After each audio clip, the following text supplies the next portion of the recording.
If you've been waiting for the housing market to crash, I have news for you. It's not happening.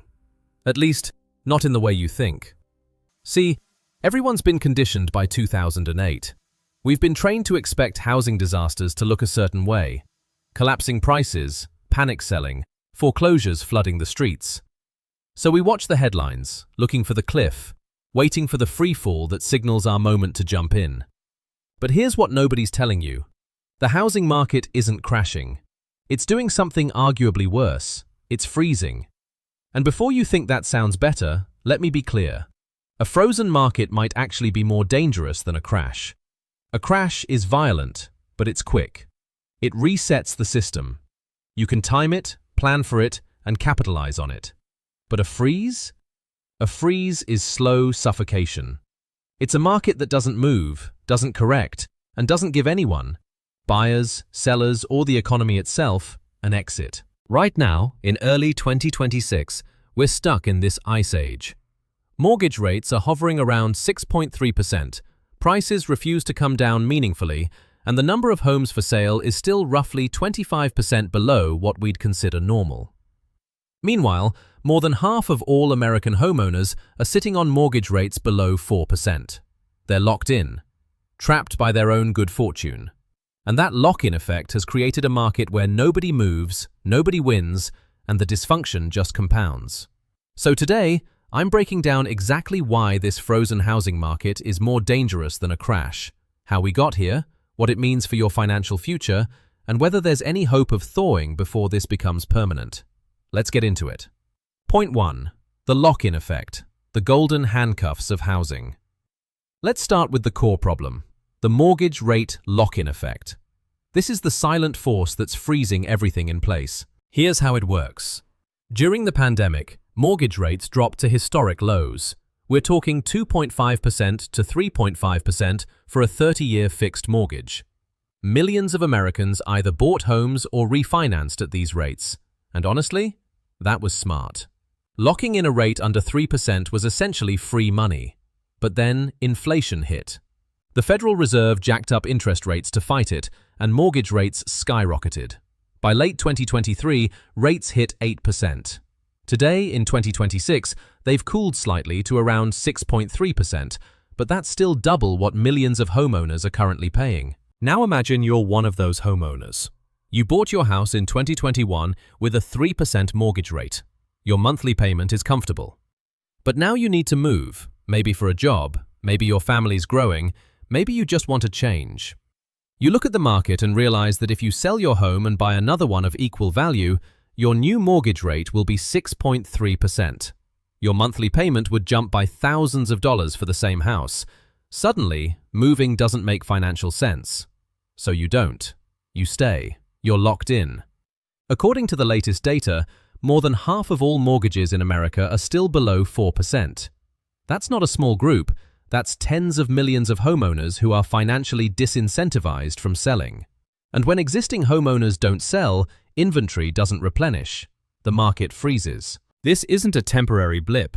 Even as rates are expected to drift down towards 6% or even 5.5% later in 2026, that's still nearly double what people are paying now.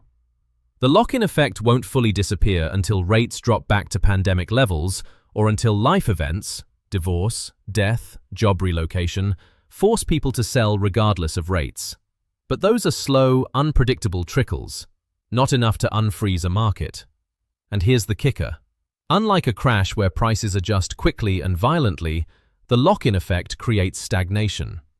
Prices stay elevated because there's no inventory. Buyers can't find homes, sellers can't afford to move. Everyone's stuck. Point 2. The inventory crisis, a shortage that won't quit. Okay, so the lock-in effect explains why people aren't selling. But let's talk about what that actually means on the ground. A brutal, persistent inventory shortage. Right now, the US housing market has a supply gap estimated between 2.8 million and 3.8 million homes. To put that in perspective, we'd need to build nearly 4 million additional homes just to meet current demand. And experts say it could take 7 to 10 years to close that gap, even if construction ramps up. Inventory levels today are still about 25% below what they were during the pre-pandemic years of 2018-2019. That's not a small dip, that's a structural shortage. And in 2026, while inventory is improving modestly, we're talking about incremental gains, not a flood of new listings. Here's why this matters more than a price crash would. In a normal market correction or crash, prices drop because supply overwhelms demand. Buyers gain leverage. Homes become affordable again. The system resets. But in a frozen market with a supply shortage, prices don't correct. They stay high because there are still more buyers than homes. It's basic economics. Scarcity keeps prices elevated, even when affordability is terrible. And the shortage isn't just about existing homeowners refusing to sell. New construction hasn't kept pace either. Builders pulled back during the Great Recession and never fully recovered. Zoning laws, labor shortages, material costs, and NIMBYism have all choked supply. So we can't even build our way out fast enough. What does this mean for you? If you're a buyer, you're competing for scraps. Bidding wars haven't disappeared in many markets. They've just shifted to the few homes that do hit the market. And if you're a seller, sure, you might get a good price, but then you're stuck becoming a buyer in that same terrible market. It's a prisoner's dilemma. The inventory crisis turns the housing market into a game of musical chairs, where nobody wants to get up because they know there won't be a chair when the music stops. And that's a frozen market, static, dysfunctional, and deeply unequal. Point 3. Affordability is broken, and it's not getting better. Now let's talk about what all of this does to affordability. Because if the lock-in effect and inventory shortage are the mechanics of the freeze, affordability is the consequence, and it's brutal. According to recent analysis, the median household income in America right now is about $84,763. To make home ownership affordable at current home prices and mortgage rates, one of three things would need to happen. Mortgage rates would need to drop to 2.65%. Household incomes would need to jump 56% to $132,171, or home prices would need to fall significantly. None of these are happening. Home prices in 2026 are expected to rise by about 1.2% to 2% nationally. That's modest, but it's still up. Prices aren't correcting, they're climbing, slowly but relentlessly. Meanwhile, mortgage rates are forecast to stay around 6% to 6.3% for most of the year. And wage growth? It's not keeping pace. The result is that the typical American is priced out. First-time buyers are especially screwed. They don't have home equity to roll over from a previous sale. They don't have a low mortgage rate locking them into affordability. They're starting from scratch in a market where the median home price is still near all-time highs, and interest rates have doubled from pandemic lows. Redfin calls this the Great Housing Reset, predicting a slow recovery where affordability gradually improves as incomes catch up. But gradual is the operative word. We're talking years, maybe a decade, before housing feels accessible again to the average person. And here's why a freeze is worse than a crash on this front. In a crash, affordability improves rapidly as prices fall. It hurts existing homeowners, sure, but it opens the door for new buyers. A freeze offers no such relief. Prices stay high, affordability stays terrible. And an entire generation is locked out, not for a year or two, but potentially for the rest of their prime home buying years. The psychological toll is real too. When people see a market crash, they can at least hope for opportunity on the other side. But in a frozen market, there's no obvious endpoint.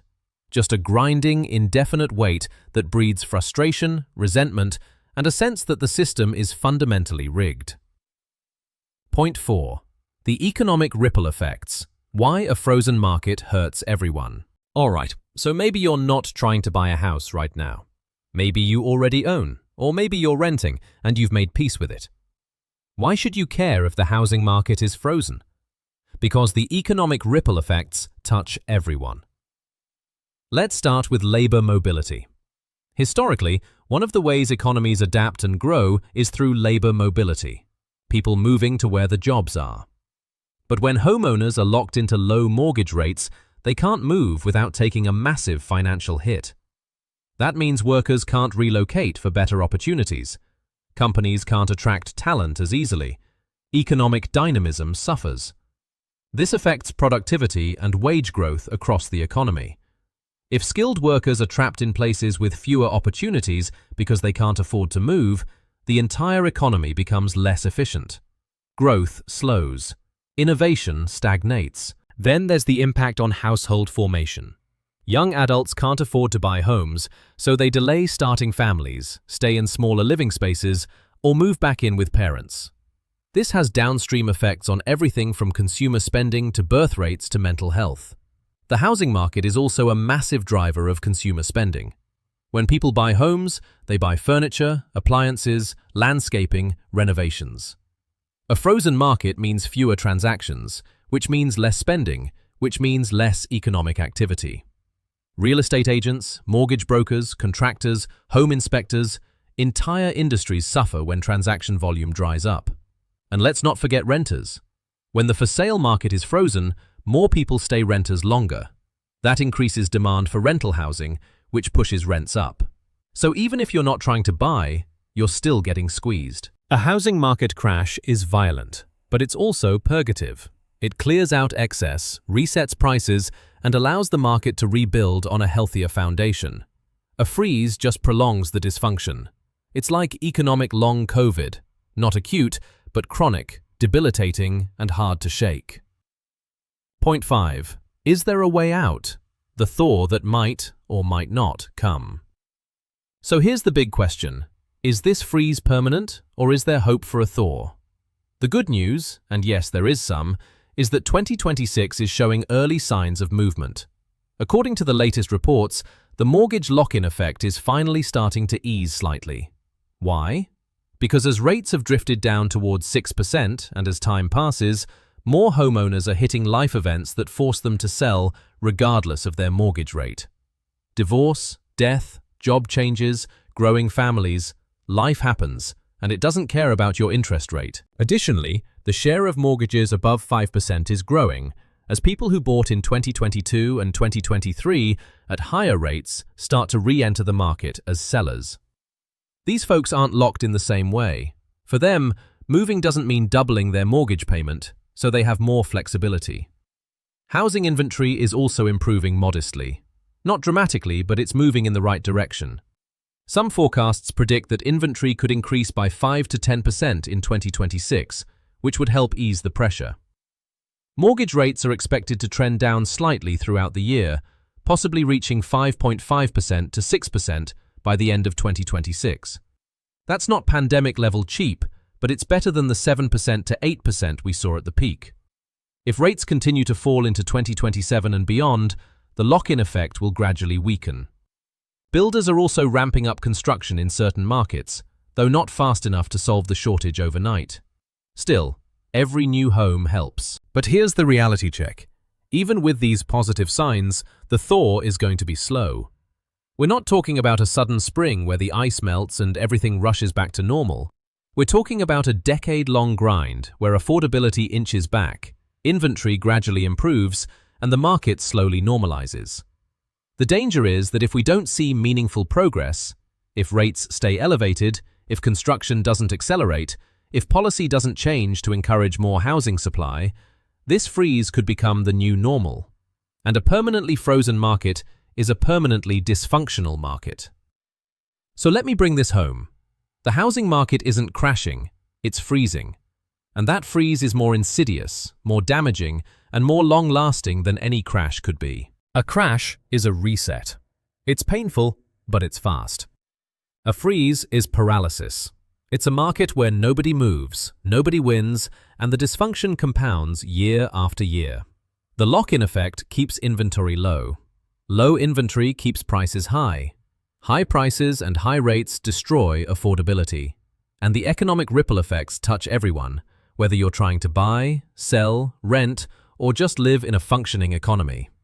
In 2026, we're seeing the faintest signs of a thaw. Rates are drifting down. Inventory is ticking up. The lock-in effect is starting to ease. But don't mistake these green shoots for a full recovery. The ice is thick, and it's going to take years, maybe a decade, to melt. If you're a buyer, understand that waiting for a crash might mean waiting forever. If you're a seller, know that your golden handcuffs are real and breaking them might cost you.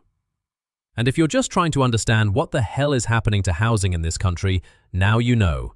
It's not crashing, it's frozen. And that's so much worse.